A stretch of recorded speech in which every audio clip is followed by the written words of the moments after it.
बिस्मिल्लाहिर्रहमानिर्रहीम। जी, मैं मोहम्मद यासिर गोंदल आज आपको साथ जो चैप्टर डिस्कस करने जा रहा हूँ वो फोर्थ चैप्टर है, जो कि है security markets and market indices के रेलिवेंट। इसके चैप्टर के दो हिस्से हैं। एक हिस्से के अंदर हम मार्केट्स के बारे में पढ़ेंगे और दूसरे हिस्से के अंदर मार्केट के परफॉर्मेंस को जज करने के लिए जो इंडिसेस कैलकुलेट किया जाता है उनके बारे में पढ़ेंगे। तो सिक्योरिटी मार्केट्स के ऊपर पहले बात करते हैं। बेसिकली हमारे पास जो है दो तरह की मार्केट्स होती हैं। एक को हम कहते हैं प्राइमरी मार्केट और एक को कहते हैं सेकेंडरी मार्केट। प्राइमरी और सेकेंडरी मार्केट से पहले अगर मैं इसकी इंपॉर्टेंस की बात करूं फाइनेंशियल मार्केट्स की, तो फाइनेंशियल मार्केट का जो सबसे इम्पोर्टेंट रोल है ये फंड को मोबिलाइज करना है। फंड को मोबिलाइज करने का मतलब कि इन्वेस्टर से पैसा लेके कंपनी को देना, और जो है एक बंदे का जो फंड है जिसके पास सरप्लस फंड है वो अपना एक्सेस फंड जो है इन्वेस्ट कर सके कहीं पर, और अगर कोई अपनी इन्वेस्टमेंट लिक्विडेट करना चाहता है तो वो अपनी इन्वेस्टमेंट को लिक्विडेट कर ले। लिक्विडेट का मतलब विड्रॉ करना, कि अपने पैसे विड्रॉ करना चाहता। तो अगर किसी बंदे के पास एक्सेस पैसे हैं, वो कोई काम करना चाहता, कहीं पर लगाना चाहता, तो एक तो तरीकाकार है कि वो बिजनेस कर ले, जैसे कि कोई चीज़ खरीद के बेच दे, फिजिकल चीज़ गाड़ियाँ खरीद के बेच दे, फर्नीचर का काम कर ले या कोई स्टोर बना ले। उसके अलावा एक दूसरा तरीकाकार होता है, वो इतनी हेडेक नहीं लेना चाहता, तो उसका तरीकाकार क्या है कि वो क्या करे, फाइनेंशियल मार्केट्स के अंदर पैसे लगा दे। वहाँ पर आपसे पैसे ले लिए जाते हैं और एक ऑर्गेनाइजेशन उसको इस्तेमाल करती है। इस्तेमाल करने के बाद आप उसके ऊपर रिटर्न देते हैं। इसकी सबसे बड़ी एग्जांपल जो आपकी डेली लाइफ के अंदर है वो बैंक्स हैं। आप अपना एक्सेस कैश बैंक के पास रखवा लेते हैं और बैंक फिर उस पैसे को इस्तेमाल करता है और उसके अगेंस्ट आपको रिटर्न देता है। तो ये एक छोटी सी एग्जांपल है, एक पार्ट है छोटा सा फाइनेंशियल मार्केट का, कि एक जिसके पास फंड है वो अपने फंड दे रहा है, जिसको ज़रूरत है वो वहाँ से फंड लेता है और जो है आप फंड को यूज़ करता है, और जो जिसने फंड प्रोवाइड किया होता है उसको उसके ऊपर रिटर्न देता है। अब हमारे पास दो तरह की मार्केट्स हैं, प्राइमरी मार्केट और सेकेंडरी मार्केट। सबसे पहले हम प्राइमरी मार्केट की बात करते हैं। प्राइमरी मार्केट जो है वो वहाँ पर सिक्योरिटीज इशू की जाती हैं। देखिए, सिक्योरिटी बेचना और बात है, सिक्योरिटी इशू करना डिफरेंट थिंग है। सिक्योरिटी बेचना यानी कि मेरे पास पड़ी हुई है, मैंने बनाई नहीं है, मैंने खुद प्रिंट नहीं की, मैंने किसी से खरीदी थी, वो बेचने जा रहा हूँ, ये सिक्योरिटी सेल्स होता है। सिक्योरिटी इशू का मतलब क्या होता है कि उसने सिक्योरिटी किसी से खरीदी नहीं है, खुद प्रिंट कर रहा है, उस बंदे को खुद पैसे चाहिए, उस कंपनी को खुद पैसे चाहिए, तो वो सिक्योरिटीज प्रिंट कर रहे हैं और वो मार्केट में इशू कर रहे हैं और लोगों से पैसे ले रहे हैं। जैसे कि शेयर्स हैं, कंपनी बनी, उन्होंने जो है अपने शेयर्स प्रिंट किए, लोगों को इशू किए और उसके बदले में पैसे जो है ना वो लेके बिजनेस के अंदर लगाया और बाद में उनको प्रॉफिट में से डिविडेंड देते हैं। तो प्राइमरी मार्केट सिक्योरिटी इशू करने के लिए है, वहाँ पे सेल परचेज नहीं होती, और इसको हम इन्वेस्टर टू बिजनेस कहते हैं। यहाँ पर फंड इन्वेस्टर से जाता है बिजनेस की तरफ, ये वन वे है। इसमें ये नहीं हो सकता कि आप अपनी इन्वेस्टमेंट को लिक्विडेट करें, आप कहते हैं मेरे पैसे वापस कर दें। प्राइमरी मार्केट में पैसे वापस नहीं आते, वहाँ पर सिर्फ और सिर्फ सिक्योरिटीज इशू की जाती हैं और बैंक जो है उसके अंदर मिडल मैन का रोल प्ले करते हैं कि कंपनीज वाले बैंक से रब्ता करते हैं, बैंक वाले क्या करते हैं, वो शेयर इशू करवाते हैं और पैसे लोगों से लेकर कंपनी को देते हैं।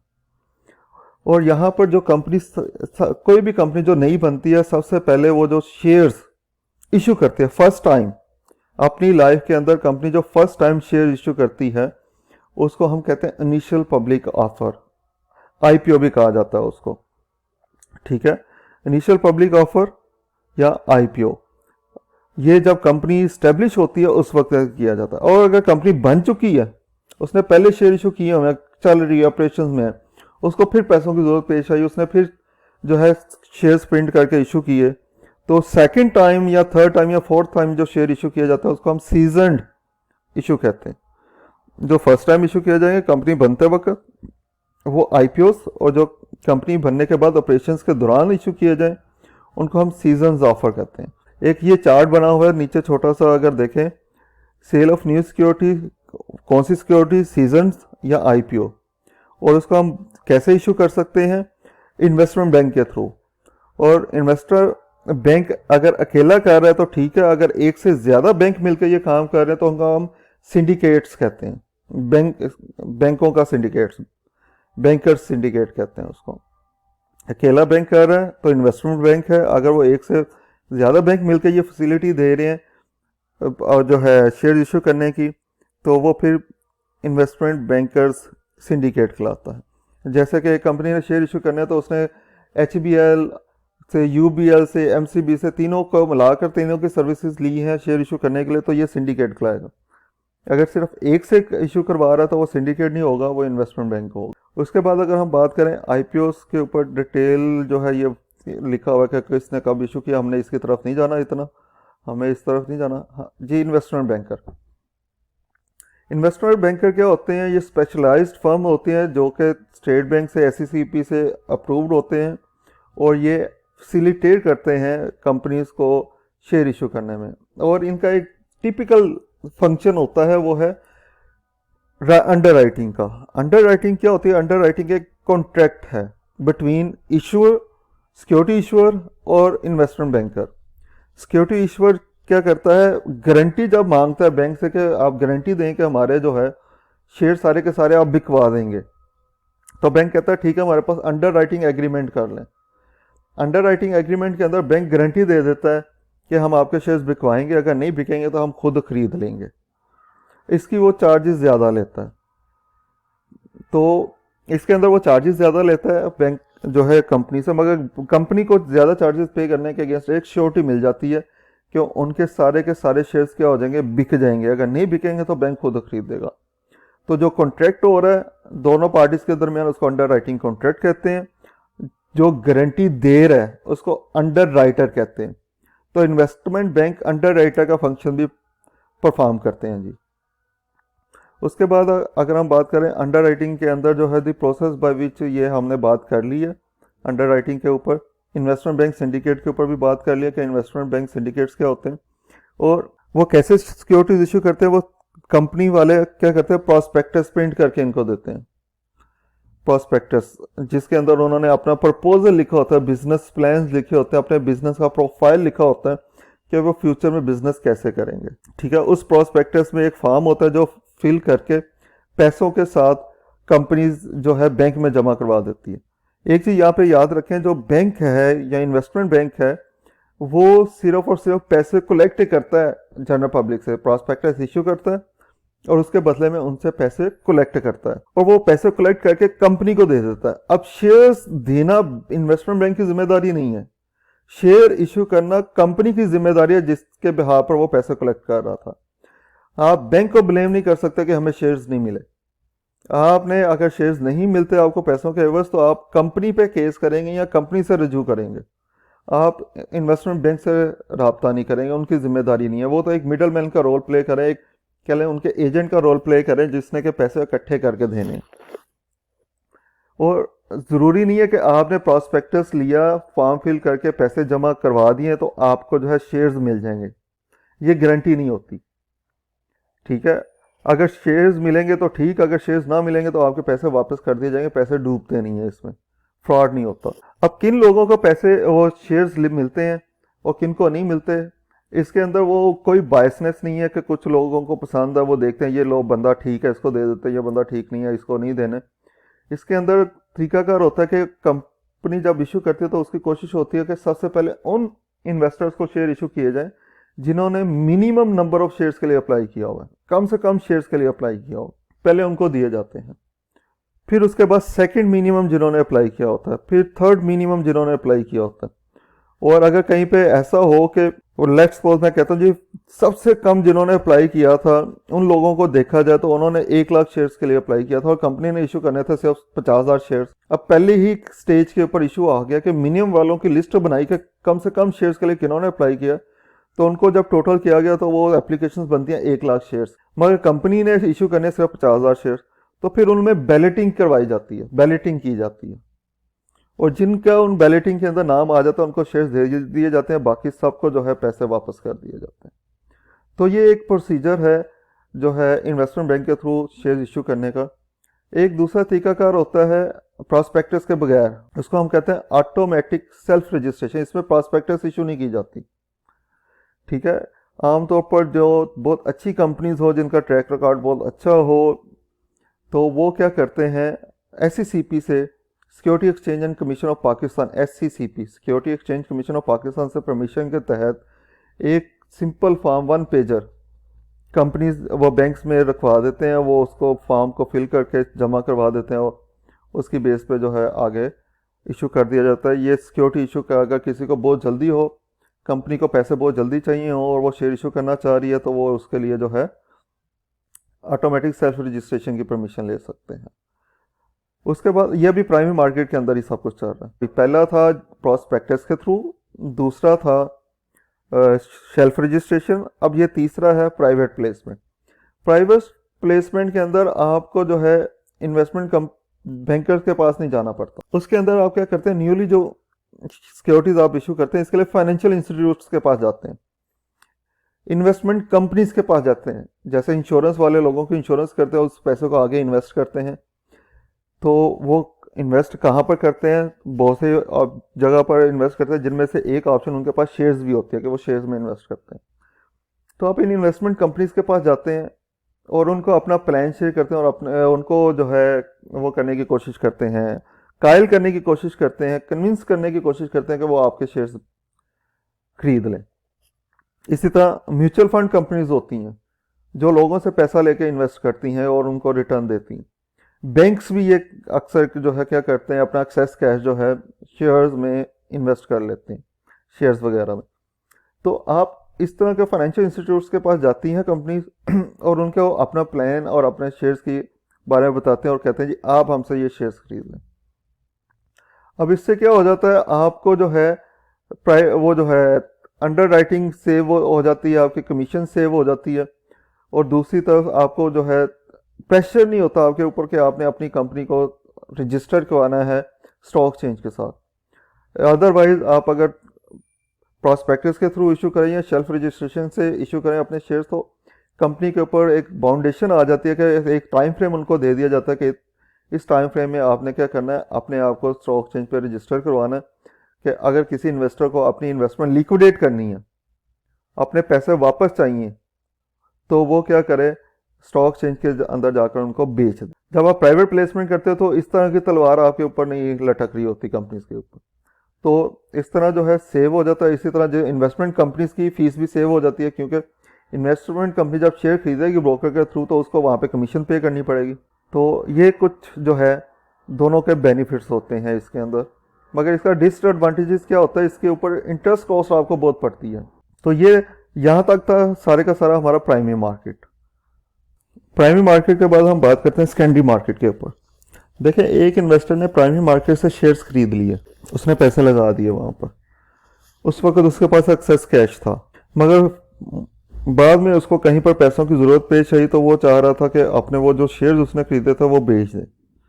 तो प्राइमरी मार्केट में ये सहूलत अवेलेबल नहीं है कि वो प्राइमरी मार्केट में जाए और वो शेयर बेच दे।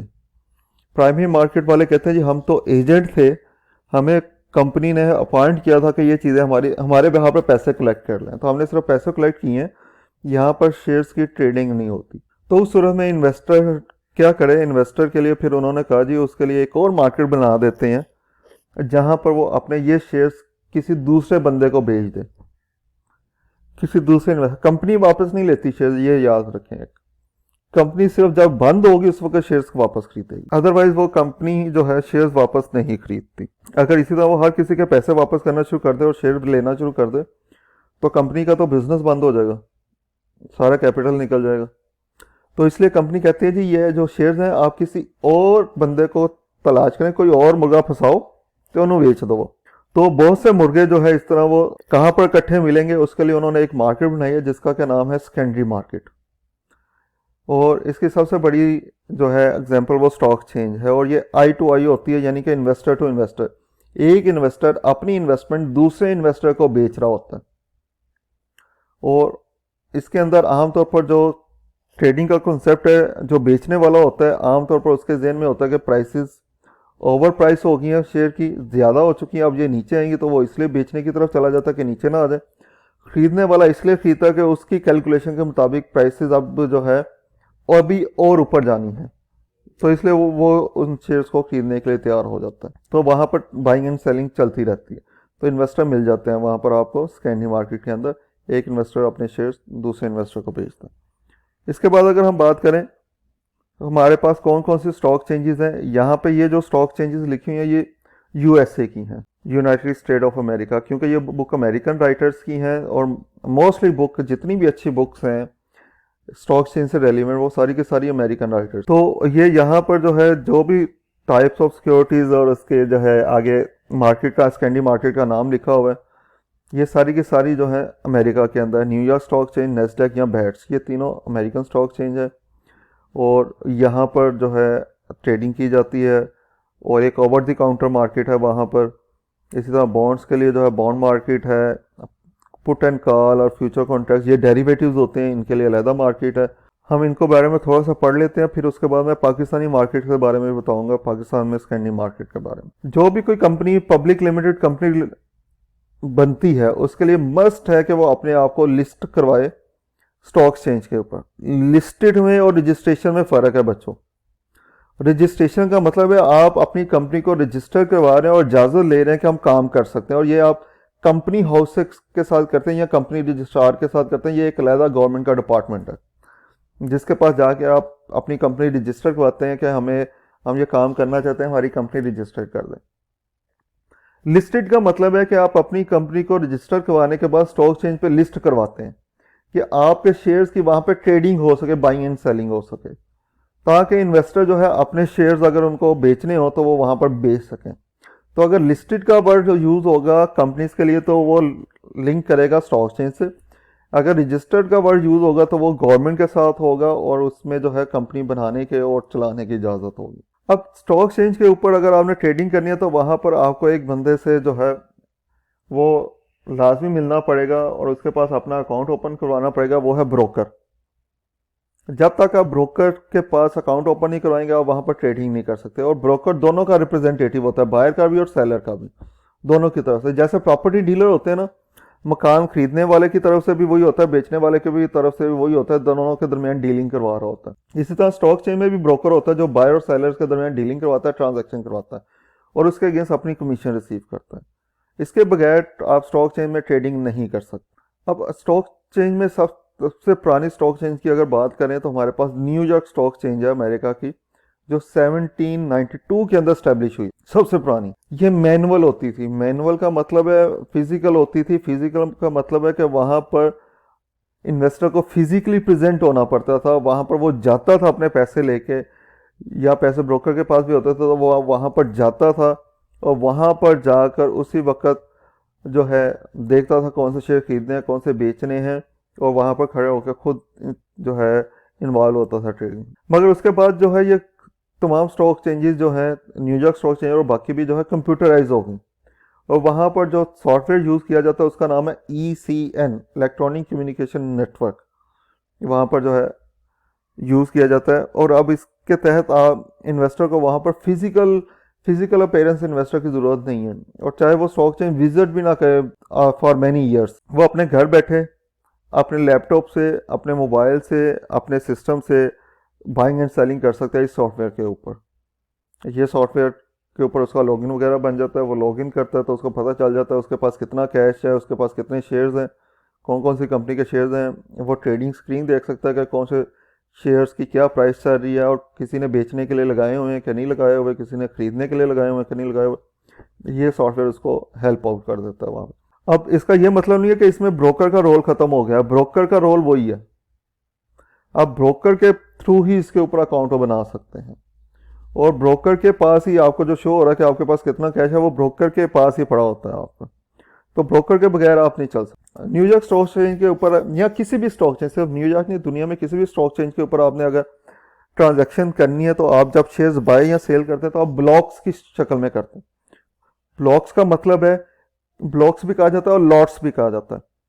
मीन उन्होंने कहा जी 500 की लॉट होगी। मीन 500 की लॉट का मतलब है कि आपने 500 शेयर्स कम से कम परचेज करने हैं, और ज़्यादा से ज़्यादा जितने मर्जी कर ले, मगर 600 नहीं कर सकते, 700 नहीं कर सकते, 800 नहीं कर सकते, 900 नहीं कर सकते, 1000 कर सकते हैं। 500 की लॉट है तो आपने लॉट को मल्टीपल्स में करना है। 2 लॉट्स ले सकते हैं, 3 लॉट्स ले सकते हैं, 4 लॉट्स ले सकते हैं, यानी कि 500, 1000, 1500, 2000 इस तरह करके आप शेयर्स खरीदेंगे। आप फ्रैक्शंस में नहीं खरीद सकते कि मुझे 700 शेयर्स दे दें, मुझे 50 शेयर्स दे दें, ठीक है। तो लॉट्स के अंदर ट्रेडिंग होती है। उसके बाद अगर हम बात करें आगे चलते हैं, हाँ जी, नेस्डेक स्टॉक चेंज। नेस्डेक पहली कंप्यूटराइज स्टॉक चेंज थी, इलेक्ट्रॉनिक स्टॉक चेंज थी पहली। इससे पहले जितनी भी स्टॉक चेंजेस दुनिया में चल रही थी वो सारी की सारी न्यूयॉर्क स्टॉक चेंज की तरह थी, फिजिकल थी, जिसमें इन्वेस्टर का होना ज़रूरी था। फिर इसके बाद जो है New York stock change sorry Nasdaq के अंदर उन्होंने जो है ब्रोकर की जगह पर डीलर मुतारिफ करवाए, मार्केट मेकर मुतारिफ करवाए।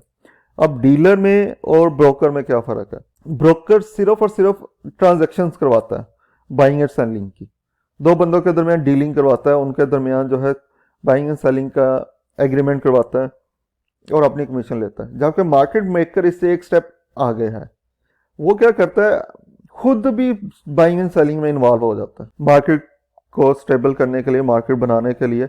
इसीलिए इसको मार्केट मेकर कहते हैं कि शेयर्स अगर नीचे जा रहे हैं तो वो खुद भी खरीदना शुरू कर देता है। तो जब वो खुद खरीदना शुरू कर देगा तो मार्केट में बाइंग ट्रेंड बढ़ेगा, तो वो जो है प्राइस रुक जाएगी या ऊपर की तरफ आएगी। इसी तरह जो है अगर प्राइस बहुत ऊपर जा रही है तो वो अपनी सिक्योरिटीज बेचना शुरू कर देगा, जिससे मार्केट को ये कंट्रोल कर सकता। अब अगर हम बात करें इस दौर के अंदर मार्केट मेकर और ब्रोकर में कोई फ़र्क नहीं है, दोनों सेम फंक्शन परफॉर्म कर रहे हैं। मगर जब मार्केट मेकर मुतारिफ करवाए गए थे उस वक्त फ़र्क था कि ब्रोकर जो है इन्वेस्टमेंट में इन्वॉल्व नहीं था होता। मगर अब हर स्टॉक चेंज का जो ब्रोकर है वो मार्केट मेकर वाला रोल भी प्ले कर रहा होता है, डीलर वाला रोल भी प्ले कर रहा होता है। इसलिए अब कोई फ़र्क नहीं है, मगर किताबों के अंदर अगर हम बात करें तो इनमें फ़र्क था। एक तीसरी मार्केट बैट्स भी है। बैट्स क्या है? Better alternative trading system. ये तीसरी मार्केट स्टॉक चेंज के अंदर, तीसरी मार्केट यूएसए में बनी है स्टॉक चेंज की, जिसके अंदर ट्रेडिंग स्टार्ट की गई है, बाइंग एंड सेलिंग स्टार्ट की गई है। तो इस वक्त स्टॉक अगर हम बात करें अमेरिका के अंदर 3 स्टॉक चेंजेस हैं वेल नाउन, एक न्यूयॉर्क स्टॉक चेंज है, एक नेस्डेक है और तीसरी बैट्स। बात का ऐसा होता है कि आप जो है सेकेंडरी मार्केट से कोई शेयर्स खरीदते हैं, कोई सिक्योरिटी खरीदते हैं, बाद में वो बेचने जाते हैं, वहां पे बिकती नहीं। क्यों नहीं बिकती? उसके पीछे रीजन क्या हो सकते हैं? बहुत सी रीजन हो सकती है कि वो कंपनी डी लिस्ट हो गई, उसकी लिस्टिंग जो है वो कैंसिल कर दी गई स्टॉक चेंज के साथ किसी भी वजह से।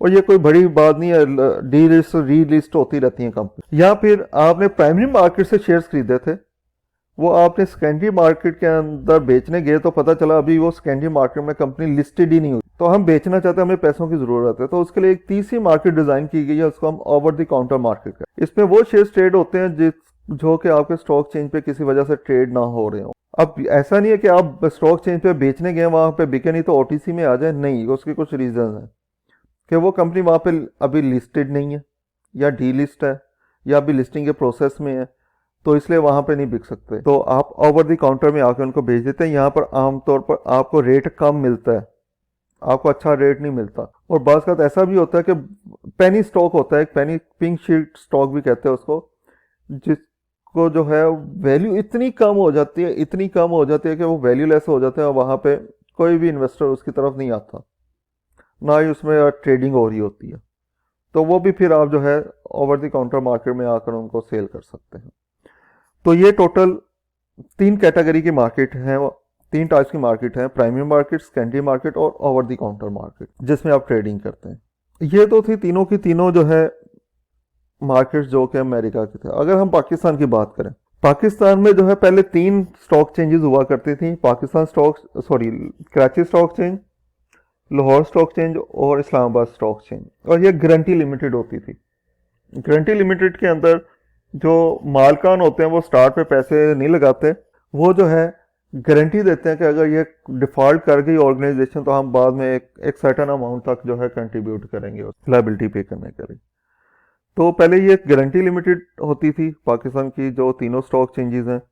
फिर जो है सागदार साहब ने इसको जो है डीम्यूचुअलाइज कर दिया, यानी कि गारंटी खत्म करके इसको लिमिटेड बाय शेयर कर दिया और तीनों को मर्ज करके एक स्टॉक चेंज बना दी और उसका नाम रखा पाकिस्तान स्टॉक चेंज। और बाकी जगह पर लाहौर में, इस्लामाबाद में उसका फ्लोर बना दिया, ट्रेडिंग फ्लोर बना दिया, जहाँ से आप बैठ के पाकिस्तान स्टॉक चेंज में ट्रेडिंग कर सकते हैं, यानी कि उसकी ब्रांचेस बना दी आसान ज़बान में अगर हम बात करें। हमारे स्टॉक चेंज के ऊपर जो इंडेक्सेस ट्रेड करते हैं वो हैं जी, 3 हमारे पास KSE के हैं और 2 KMI के हैं। एक हमारे पास KSE ऑल इंडेक्स है जिसमें तमाम कंपनीज की परफॉर्मेंस चेक की जाती है, प्राइसेस की ऊपर जा रही है या नीचे जा रही है। फिर KSE 100 इंडेक्स है जिसके अंदर हम 100 कंपनीज का सैंपल लेकर चेक करते हैं कि मार्केट में ट्रेंड क्या है, प्राइसेस का ऊपर जा रहा है या नीचे जा रहा है। फिर KSE जो है 30 इंडेक्स है जिसके अंदर हम चेक करते हैं 30 कंपनियों का सैंपल लेके कि प्राइसेस ऊपर जा रही हैं या नीचे। और 2 KMI इंडेक्स हैं, एक KMI ऑल इंडेक्स है। KMI इंडेक्स दरअसल है कि हमारे उलमा इकराम ने एक क्राइटेरिया दिया है, 6 उसके जो है वो लेवल है, और उन 6 लेवल्स के ऊपर जो पूरा उतरता है, फुलफिल करता है उन क्राइटेरियाज को, उसको हम कहते हैं वो शरिया कंप्लायंस कंपनी है। तो तमाम कंपनीज में से हम जो है कहते हैं शरीयत को फॉलो करने वाली कंपनीज को अलहदा कर लेते हैं और उसको हम कहते हैं ये KMI कंपनीज है। और अगर उन तमाम कंपनीज की प्राइसेस का हम ट्रेंड चेक करें तो वो हम चेक करते हैं KMI ऑल इंडेक्स के अंदर। और दूसरा हमारे पास KMI 30 इंडेक्स, यानी कि उनमें से 30 कंपनीज का सैंपल लेके हम चेक करें कि प्राइसेस ऊपर जा रही हैं या नीचे जा रही हैं। तो यहाँ तक था हमारे पास स्टॉक एक्सचेंज से रेलिवेंट डेटा बातचीत हमने किया। अब इसके बाद जो है नेक्स्ट हम बात करेंगे वो इंडेक्स के ऊपर।